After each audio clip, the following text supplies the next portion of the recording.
for a special Derby Day edition of Te Akau TV, and I'm joined this morning by Te Akau Racing Manager Reece Trumpet. What's all the news, Reece? Morning, Hazy. Starting to get a bit colder in the mornings, but plenty of racing going on, and all the staff are keeping busy. And yeah, it's absolutely. I hear Mark Walker has got his winter ski jackets out again, so that's a sign of things to come, I guess.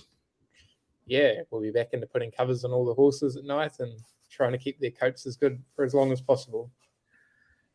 Fantastic. Well, let's kick into it, and we're going to kick off with the winners of the last, I guess, 7 or 8 days there, of which there's been 9. Probably a bit too many to cover off individually, but I'll rip through those. So at Wanganui on Thursday, we had Dignitosa Salute. Matamata on Saturday contributed to a 6-win Saturday for the team. So there were 4 there at Matamata with Skew Whiff, Tokyo Tycoon and Zurian winning the Matamata Breeders' Stakes. It was good to see Dynastic win a race there in the last race in the card at Matamata before he backs up in the Derby, and we'll talk about him in a second. And then across at Otaki on Saturday, Brando is continuing his hot run of form there, winning again and looking quite good in doing so. So he might just be back a little bit there as well. And he was capped off there by Wairau Cove, who really deserved a win. Over to Awapuni on Wednesday, we had Mesbeen win his first race, and then Pukatiro won a second race there at Awapuni. So some really nice performances there, Reece. Any you want to touch on or highlight?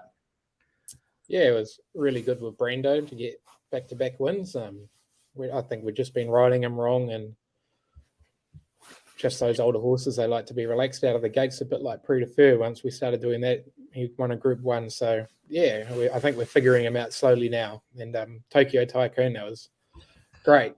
He looks like a real star in the making. So, no, it was a really good weekend, and the staff are very happy with the way all the horses ran. Excellent. Well, Imperatriz, or Berry as she's more widely known around the stable, she's headed off to Sydney, Reece. Can you talk us through her early prep over there? She's gone over there with Hunter, has she? Yeah, so she flew out on Monday night. She got the Hunter, and she just had a light canter and swim on Tuesday, and she's travelled over very well. She's done a lot of travelling in New Zealand. She's already been on a plane. She was obviously brought from Magic Millions by David Ellis. So she knows how to fly to the races, but everything's gone to plan. We've drawn a nice gate in barrier 7. It's a big plus having J-Mac on. It's a very strong field, obviously. Arctorius and Cascadian, Group 1 winners in Australia. So there's no easy Group 1s, that's for sure. Absolutely, and there's also other horses like Golden Mile, Gentia. It's a very, very hot field, and she's coming in very short there, race at $1.85. Yeah, I think that's just the Tangerine and J-Mac effect. Her record has been phenomenal as well. She's beating Levante by 5 lengths, sort of thing, and she's running a couple of lengths in Group 1 1,200-meter sprints there. So it's got to be good form, and hopefully she can do the job for us. Fantastic. Well, that race kicks off at 6 o'clock on Saturday. It's race 7 there at Ramwick, the Furphy Canterbury Stakes. It's a Group 1 race over 1,300 metres, and we wish not only Imperatriz all the best, but the team there at home, because there's nothing like getting some blood over in Australia as their race. It's a good feeling. 100%. Cool. Well, we're going to roll straight into where do you want to kick off, Reece? You can choose Wingatui or Derby Day at Te Rapa. Yeah, we'll do Derby Day first, eh? Okay, that sounds good to me. Well, we're going to kick off there in race 2, the Civic Group 1300, rating 75 benchmark. 2 lining up here.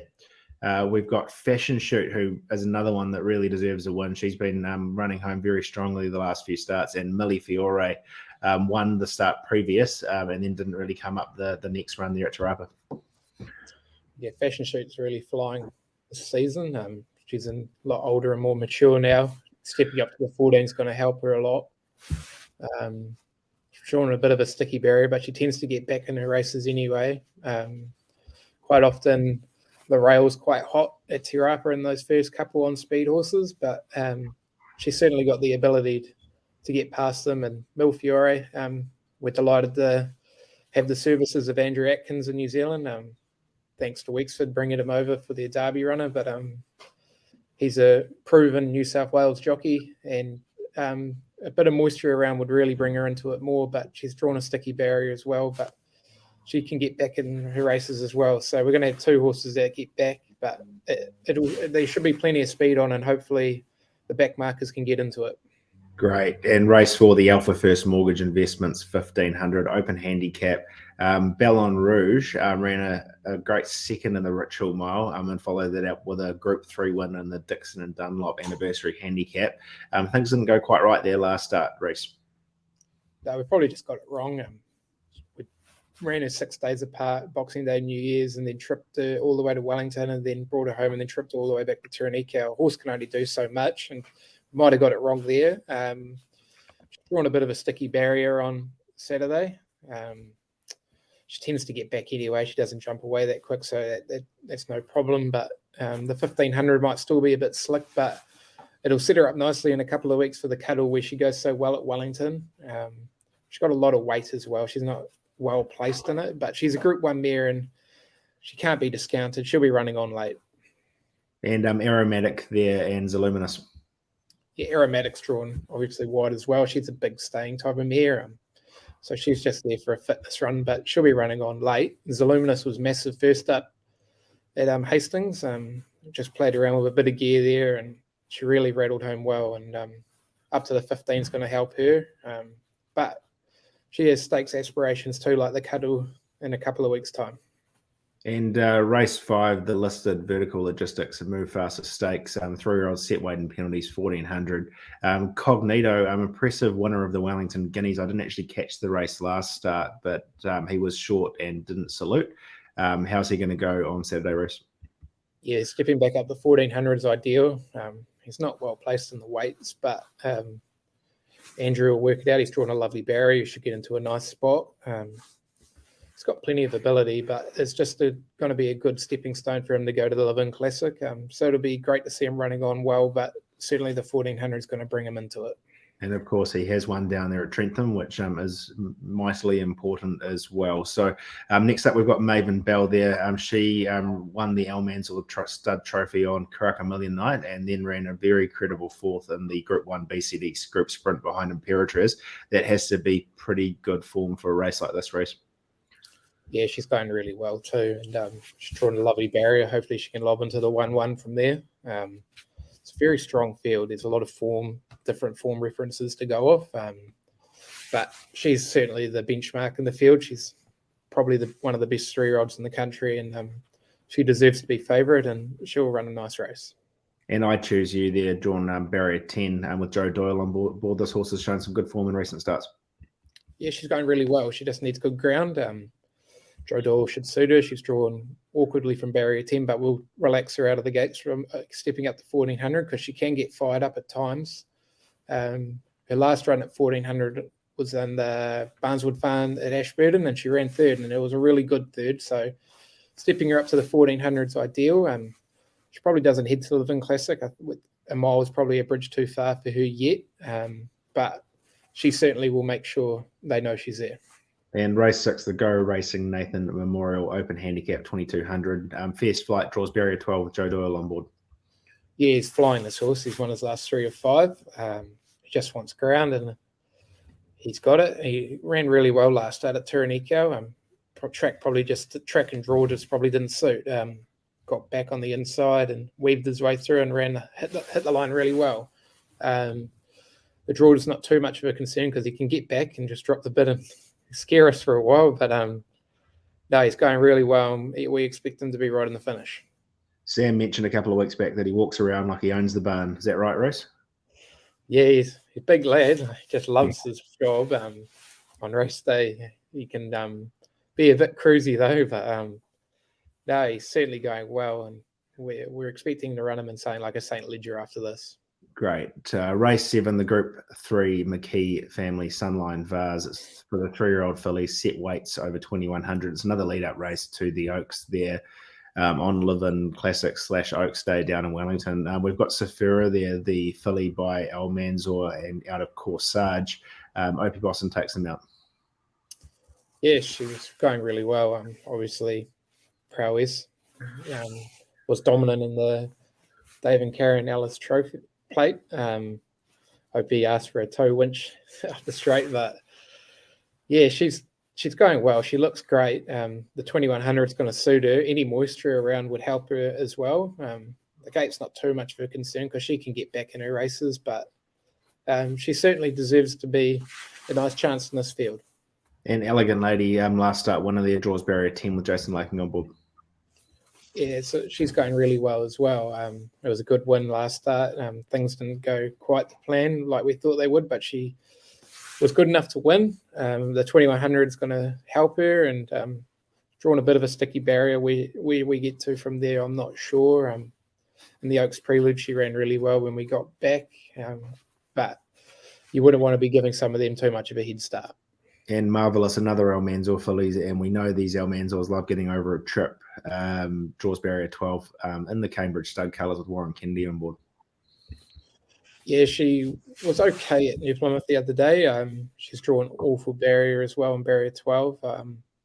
So how we ride her will depend on how she jumps, because she does have a bit of gate speed there, but the first time over 2100, we probably want to be a bit more conservative. But she's a beautiful filly, and she's 2100 is going to really help. And yeah, we've played around with a bit of gear with her to try and spark her up a bit more. But yeah, I'll just watch her. And race 8 there, the race of the card, the Group 1 Auckland Thoroughbred Racing New Zealand Derby for the 3-year-olds, set weights over 2,400. The horse up the top of the book, Reece, he's going to be pretty hard to beat. Yeah, he's a really good animal, obviously. He's run the trip already and proven himself, running second in a Victorian Derby, just being nutted. But he got nutted by a son of Almanzor, and I reckon the son of Almanzor could nut him again. There you go. That son of Almanzor is the Karaka Million 2-year-old winner, Dynastic. He was really good last start race, winning there in the last on the card there at Matamata over 2,000 metres. He's kind of probably progressing quite nicely into this race and seems to be really eating up the ground as he's getting further and further into his prep. Yeah, Mark's got him peaking at the right time. He's drawn a niggly barrier in barrier 10, but he should get into an okay spot from there. We've got the right man on top. Each run he's had since he got gelded, he's just been progressing into it nicely. His run in the Cracker Mile was huge. Then he got tripped up by a wet track in the Waikato Guineas, and then he was just class above the rest on a wet track at Matamata. We just looked after him, scratching him from the Avondale Guineas. He just banged a joint, just blew up a little bit, but it's all good now. And I've been helping out in the colt in the last couple of mornings, and he's been squealing and carrying on like an idiot. So I've certainly got him ready to go. Interesting. And Savoir Faire, the horse that I couldn't pronounce but now can pronounce, he ran a slasher in the Waikato Guineas. He has to be in this as well. Yeah, we've done a different type of route with him. He has had 3 runs over ground already. He knows what it's all about. He relaxes beautifully in his races. Drawing 11 probably won't be the worst spot for him. He likes to get out and rolling. His full brother ran second in it a couple of years ago, Milford. He's still racing well in Melbourne, actually, so that's good to see. And he's a beautiful son of Satherville that Dave paid a lot for at the Ready to Runs. We brought him ideally for this race, so it's good that we can get in there and he's actually a live chance.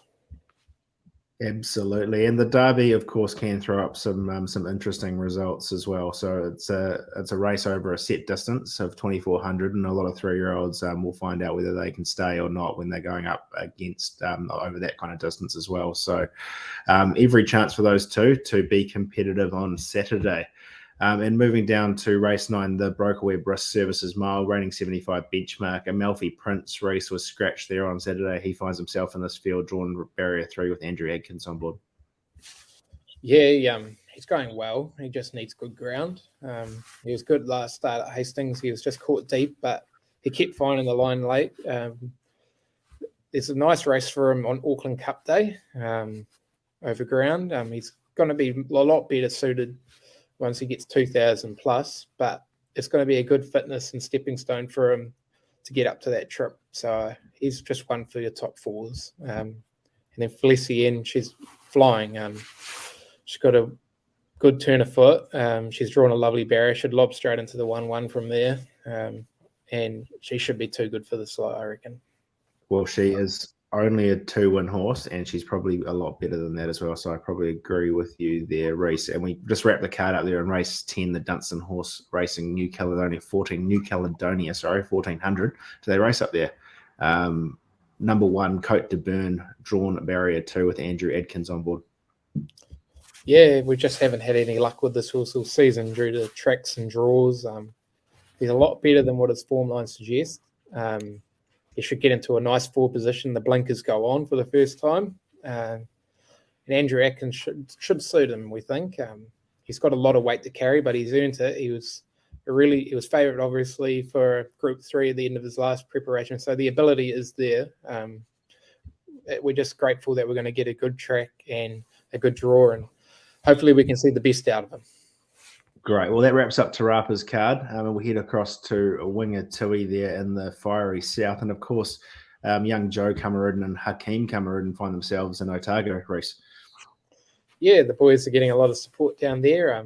If they're at Te Rapa, they probably only get 3 or 4 rides, whereas when they go down there, they get 8. So it's really good, and they know our horses well. So it's really good. They're 2 good, hardworking young boys that make everyone smile. Fantastic. Race 1 there, we kick off in the Pink Ribbon, race day, 30th of April. It's a 2-year-old set weight and penalties and over the short distance of 8:20, and one with some really nice trial form finds himself down in the deep south there in Coo Cullen, draws barrier 6. Reese, can you talk us through his trial form? Yeah, so he obviously won his first trial, and then he's running a great second at Avondale the other day to Ethereal Star. So if that form lines up like it has already from Ethereal Star getting beaten by Tokyo Tycoon, he looks like a really good chance in this. He's drawn an okay gate, but he's got gate speed, and he's done plenty of work. He's a beautiful son of Burgundy. We're really looking forward to it. Yeah, he pulls himself into the race, and he runs up on the speed there. So the 800 meters should probably suit there. And I guess just secondly in that first trial, he did beat Faravello and Taliska, who both lined up on Crack a Million night as well. So the form is definitely strong. So follow that 1-2 on Saturday. When you do have a look at the fields, and we'll kick through down to race 4, the positive signs in print, open handicap 1200. We've got Burgundy Rose there, drawn barrier 10 with Joe Cameroon on board. Yeah, run at Rickerton on paper doesn't look that good, but it was really good. She just got stuck for a run for a while, but she was really good late. She's got a lot of weight to carry, but she's earned it. She's going well, and she's drawn a bit of a sticky barrier, but hopefully we can get her into a nice position from there. Joe gets on with her really well. They have a great association together. The plan is to try and get her to the Lightning again that she nearly won last season, and hopefully she can get in well at the weights there, but there's no reason why she can't run a nice race on Saturday. Great. And race 7 there, the New Zealand Bloodstock Insurance Stakes, listed for the 3-year-old fillies on set weight conditions, 1400 meters. Romancing the Moon finds herself here in a pretty winnable race.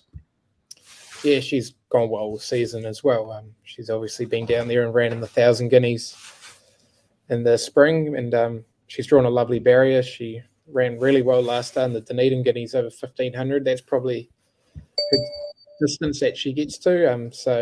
14 back to 1,400 is going to be ideal. She'll get into a lovely spot, as I said, and Joe should be able to get the job done. Cool. And Miss Dunsford there, drawn barrier 8 with Hakeem Cameroon on board.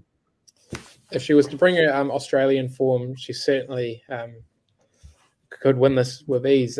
Stepping her up to the 14 is going to help her. It was a good win last. It was a good tough effort last start. She just kept whacking away and just kept chipping into it. And it was really good to see. And it was good for Hakeem to stick with her. She's drawn an okay barrier, but she's got plenty of speed, and she's certainly a sneaky for sure. Great race. Well, you got Tokyo Tycoon home for the viewers last week. Can you go again? I think Felicien will be very hard to beat on Saturday. There you go. Reese tipping a bit of meat on the bone there with Felicien later in the card at Te Rapa there on Saturday. So good luck to all runners and connections. Obviously, good luck to the Derby runners there in the Group 1, and of course, Imperatriz over the ditch as well. So we'll be keeping our eyes peeled on the TV screens, and we look forward to catching you again next week, Reese. Cheers, Hazy. Good to see you. A 2-year-old million. We've just won our 7th in a row. This season, Te Akau's won more races. group races and prize money than any other stable. Shares are available now in exciting new horses. It's the perfect time to join the team. Race horses like Tokyo Tycoon, Akau Shark or Imperatriz with us. Head to tiakauracing.com. Go the Tangerine!